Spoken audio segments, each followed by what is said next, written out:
fin et appliquée. Merci. Nous passons maintenant au groupe écologiste et social avec Monsieur François Ruffin. Merci Madame la Présidente. Messieurs les Présidents, les patrons, les entreprises, c'est un peu comme les poissons, ça ne veut rien dire.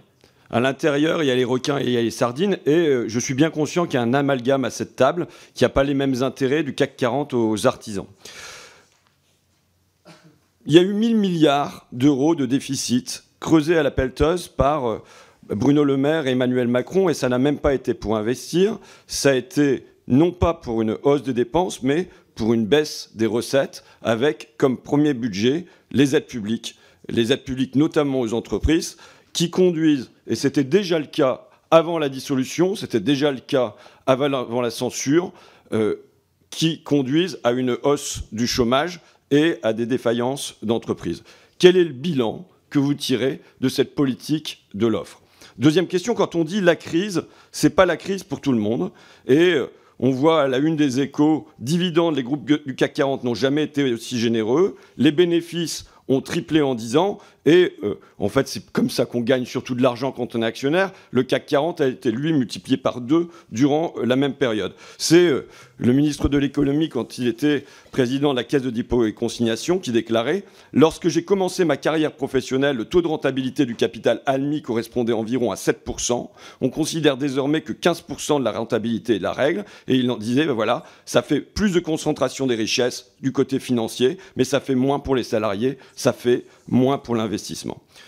Enfin, le souci numéro 1 des Français, c'est le logement. Et d'ailleurs, votre prédécesseur, Geoffroy Roux de Bézieux, disait « La crise du logement devrait être la grande cause nationale ».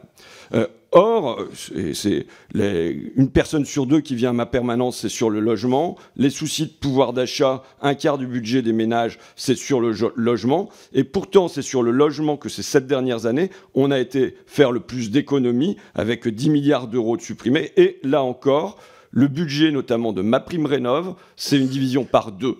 Moins 2 milliards d'euros sur MaPrimeRénov', et notamment sur les passoires thermiques, qui normalement devraient être un investissement gagnant, gagnant, gagnant, gagnant. Gagnant pour la planète avec moins d'émissions de gaz à effet de serre, gagnant sur les factures, gagnant sur l'emploi, et gagnant même pour l'indépendance nationale, puisqu'on dépendrait moins du gaz et du pétrole saoudien, américain, russe ou algérien. Or là, en diminuant ça fortement, on va faire du perdant, perdant, perdant, perdant. Je voudrais savoir comment réagissent les entreprises de bâtiment à cette coupe budgétaire.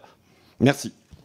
Merci. Monsieur Martin. Alors, je me permets de réagir, y compris au titre de mon entreprise, qui, pour partie, est tournée vers le bâtiment. Je serais très intéressé de voir d'ailleurs qui votera la suppression de 700 millions d'euros de plus sur le budget de MaPrimeRénov'.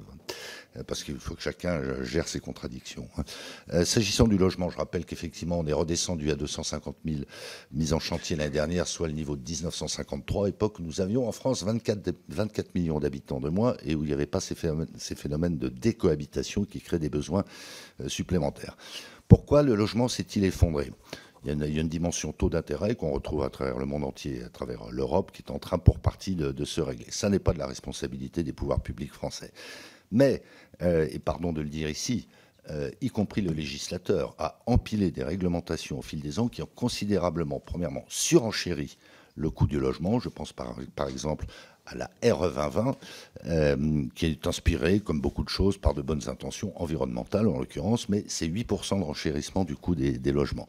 La suppression de la taxe d'habitation, de notre point de vue, a été une erreur, parce qu'elle est très désincitative pour les élus locaux. Et enfin, il y a une instabilité dans l'environnement fiscal et réglementaire qui, comme en toute chose, crée des interrogations, crée des doutes, crée de l'attentisme, donc bloque les décisions.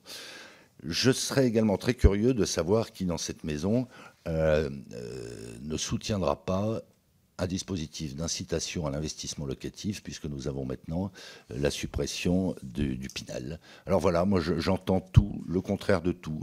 Évidemment que le logement est un enjeu considérable. La filière économique, 10% du PIB, 12% de l'emploi, dont l'amont industriel. Merci. Les métiers de service, mais surtout le pouvoir d'achat et la mobilité sociale. Je vous rejoins sur ce point, monsieur le député. Merci. Monsieur Reza Tofighi. Peut-être juste pour montrer justement une des conséquences de la censure, c'est MaPrimeRénov' qui du coup est bloqué. Et donc on voit bien aujourd'hui l'impact que ça a sur le bâtiment. Et l'autre sujet, c'est les aides à l'apprentissage. Typiquement, c'est un bon exemple. C'est de l'investissement qui a été fait. On a vu une explosion du nombre d'apprentis. Et on voit bien aujourd'hui que les remises en cause permanentes et les décisions qui peuvent être prises remettent en cause cet objectif-là. Et d'ailleurs, l'augmentation du taux de chômage chez les jeunes, qui est quand même très forte, plus de 8% sur un trimestre, est peut-être un signe avant-coureur de ce qu'on va voir dans les prochains mois avec les réductions successives de l'aide à l'apprentissage.